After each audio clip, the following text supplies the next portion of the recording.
Hola amigos, saludos cordiales, bienvenidos a mi canal, soy Antonio Muñoz. Es probable que muchos de vosotros creáis que las políticas económicas, que las políticas, más concretamente las políticas económico-monetarias dentro de lo que es la eurozona, vienen determinadas en última instancia por el Banco Central Europeo. ¿Verdad que sí?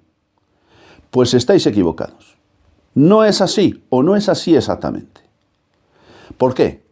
Pues porque hay alguien que está más allá del Banco Central Europeo, que se llama el Banco de Pagos Internacionales, que tiene mucho que decir. Porque el Banco de Pagos Internacionales, con sede en Basilea y siendo una organización que no responde ante ningún gobierno, es el que determina, en última instancia, lo que hay que hacer y no hay que hacer en las políticas monetarias de los países de la eurozona, porque es ni más ni menos que el banco central de todos los bancos centrales.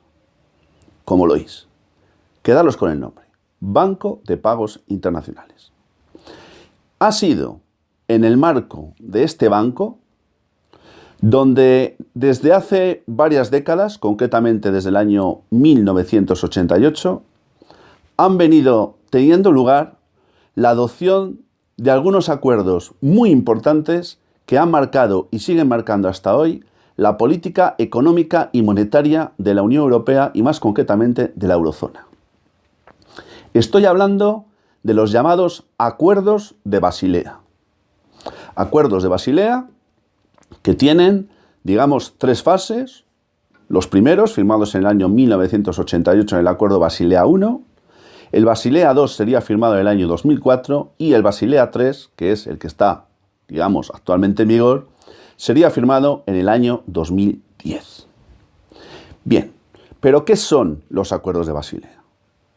Bueno, pues los Acuerdos de Basilea son unos mecanismos de cooperación a través de los cuales se promueve efectivamente la cooperación financiera y monetaria en los países no ya solo de la eurozona y no ya solo de la Unión Europea, sino del mundo entero, porque el Banco de Pagos Internacionales no se circunscribe a Europa, sino que tiene carácter mundial. Por lo tanto, lo que se busca con estos acuerdos es robustecer la salud financiera de las economías del mundo entero. Para ello, cada X tiempo se reúnen, que sepamos, porque seguro que hay más reuniones de las que no nos enteramos, porque obviamente esto tiene un carácter bastante secreto, salvo aquello que ellos quieran darnos a conocer, que obviamente es así, como he dicho antes, los acuerdos Basilea I, 2 y 3, pues tienen, como digo, un carácter global. Y lo que es más importante de todo, cuando esta institución se reúne para para revisar cómo está la política económica monetaria del mundo entero, pues adopta una serie de recomendaciones. Es decir, algo así como una especie de consejos o de sugerencias de qué es lo que hay que hacer para que la economía, para que la política económica y monetaria del mundo entero, pues vaya bien, claro, vaya bien para sus intereses, obviamente. Pues bien, por lo tanto, atención, la palabra clave es la palabra recomendación o sugerencia.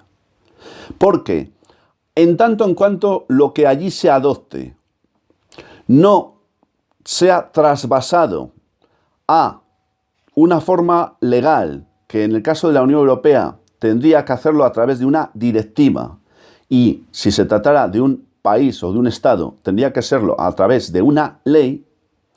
En tanto en cuanto no adopten ese revestimiento formal en forma de directiva o de ley, según se trate de la Unión Europea o según se trate de un Estado cualquiera que no esté dentro de ella, pues no tendrá carácter, digamos, obligatorio.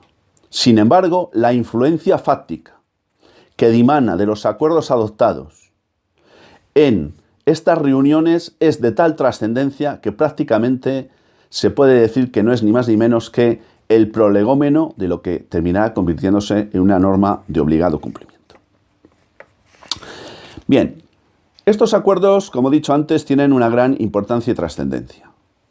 En el Acuerdo de Basilea I, que se firmó en el año 1988, allí se tomó fundamentalmente en cuenta el concepto efectivamente del riesgo crédito. Se tuvo en cuenta lo que suponía la concesión de créditos a gran escala y las consecuencias que eso podría tener y tenía en la economía mundial. Pero es que este acuerdo fue firmado nada más y nada menos, fijaros, por 130 países del mundo entero. España lo haría también y lo ratificaría, pero no lo haría hasta el año 2008. En el Acuerdo Basilea II, que fue firmado en el año 2004, allí ya no solo se tuvo en cuenta el concepto riesgo-crédito, sino que se le acumuló otro que fue el llamado riesgo-mercado, es decir, un criterio económico más amplio del que derivarían una serie de consecuencias importantes, sobre todo de carácter técnico, que aquí no vamos a abordar por falta de tiempo y tengo que decirlo también porque francamente a mí se me escapa muchísimas de las cosas que configuran el contenido de estos acuerdos. Bien, este Acuerdo Basilea II fue promovido, como os decía antes, por el Foro de Estabilidad Financiera y por el grupo del G20, a ese al que, por ejemplo, el presidente del Gobierno de España pues va a acudir, creo que a Osaka, por dentro de unas horas. Es decir, allí se reúnen y allí deciden qué es lo mejor para la economía política y financiera y monetaria del mundo. Es decir, lo que les interesa y lo que es mejor para ellos, ¿verdad? Pero el acuerdo que está actualmente más en boga, más en vigor, digamos, es el Acuerdo Basilea III. ¿Por qué? Pues porque fue firmado en el año 2010. Fijaros una cosa. Voy a contaros algo, lo esencial, que configura el contenido de este Acuerdo de Basilea III. Pero antes voy a deciros algo. En aquella reunión de la que dimanó el Acuerdo de Basilea III, se llegó a conclusiones muy curiosas y se adoptaron algunas medidas que son las que se están implementando en este momento en el mundo entero a nivel económico. ¿Y sabéis qué? Pues que en el año 2010 se previeron ya las medidas que se iban a tomar en el año 2019. ¿A dónde quiero llegar? Pues es muy sencillo, sois muy inteligentes. Una de dos. O esto se trata de una pura casualidad, o estos tienen tal control de la economía que en el año 2010 sabían cuál iba a ser la situación económica financiera por la que iba a atravesar el mundo entero y 9 años antes adoptaron las medidas pertinentes para ponerlas en juego, para activarlas en el año 2019, como lo oís. El Acuerdo Basilea III se caracterizó por varias cosas. Una de ellas porque fue la primera vez que se establecieron unas reservas mínimas en los bancos. De tal forma que a mayor riesgo, mayor capital exigido en concepto de reserva. Algo lógico y natural, que sin embargo, hasta ese momento, pues no se había tenido en cuenta para nada. De ahí el desastre que supuso la crisis financiera del año 2008. Entre otros motivos porque no se había tenido en cuenta este concepto de las reservas mínimas de capital que tenían que tener los bancos. Por lo tanto, en el Acuerdo de Basilea III se estableció que los bancos tenían que tener en concepto de reservas hasta un 13% de reservas en relación con el capital del que disponían. Claro, diréis, bueno, ¿esto qué quiere decir? Bueno, quiere decir que se aumentó hasta un 13% lo que hasta ese entonces había sido tan solo de un 2%. Una de las claves, uno de los motivos, una de las causas, como he dicho anteriormente, que provocaron la crisis financiera del año 2008. Y no quiero concluir sin hacer referencia a un concepto muy importante que dimana de los acuerdos de Basilea, tanto del 1 como del 2 y del 3 especialmente. Son o es lo que se conoce como los tiers. Hay tiers 1 y tiers 2. ¿A qué me estoy refiriendo cuando hablo de los tiers? Pues este concepto no hace sino referencia a un modo de clasificar los activos financieros de que dispone una entidad financiera, un banco en definitiva. Digamos que los tiers 1 serían aquellos activos que tendrían un componente de riesgo mínimo y los Tier 2 serían aquellos otros que por el contrario tenían un componente de riesgo mucho más alto.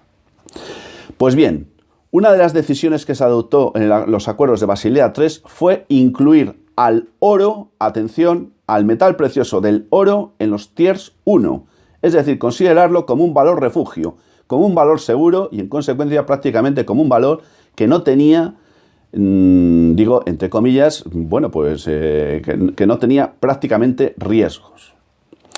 Y esto es muy importante tenerlo en cuenta porque se están produciendo en los últimos tiempos algunos movimientos importantes a nivel financiero que están provocando precisamente que sean muchos los bancos centrales que estén adquiriendo grandes cantidades de oro. ¿Y con qué fin? Pues con un fin muy concreto y muy determinado. Al considerarse al oro como un Tiers 1 en los acuerdos de Basilea III, lo que se pretende es que, caso de que se produzca una transformación o una caída del sistema económico tradicional, tal y como lo hemos entendido, lo que se produzca como consecuencia de ese acaparamiento de oro del que están haciendo acopio numerosos bancos centrales, esto repercuta en un incremento de sus balances. Y en caso de que se produzca, pues lo que algunos llaman el reseteo, se produzca un cambio o transformación radical del sistema financiero tradicional, pues los bancos centrales de los principales países del mundo no se vean tan perjudicados al haberse hecho con unas grandes cantidades de oro en los últimos tiempos. Por lo tanto, cuando oigáis a partir de ahora, no lo oiréis mucho porque en la televisión no hablan de ello, yo creo que porque no saben ni de qué va. Cuando oigáis hablar de los acuerdos de Basilea III, de Basilea II o de Basilea I, es decir, de los acuerdos de Basilea, tenéis que saber que nos estamos refiriendo a unos mecanismos de supervisión de la política económica y monetaria de los países del mundo entero. Gracias amigos por la atención dispensada. Si os ha gustado el vídeo lo podéis compartir y si os lo deseáis y queréis recibir información puntual de este canal, pues podéis suscribiros a él. Sin más, y hasta muy pronto, os envío como siempre mi saludo fraternal de salud y libertad.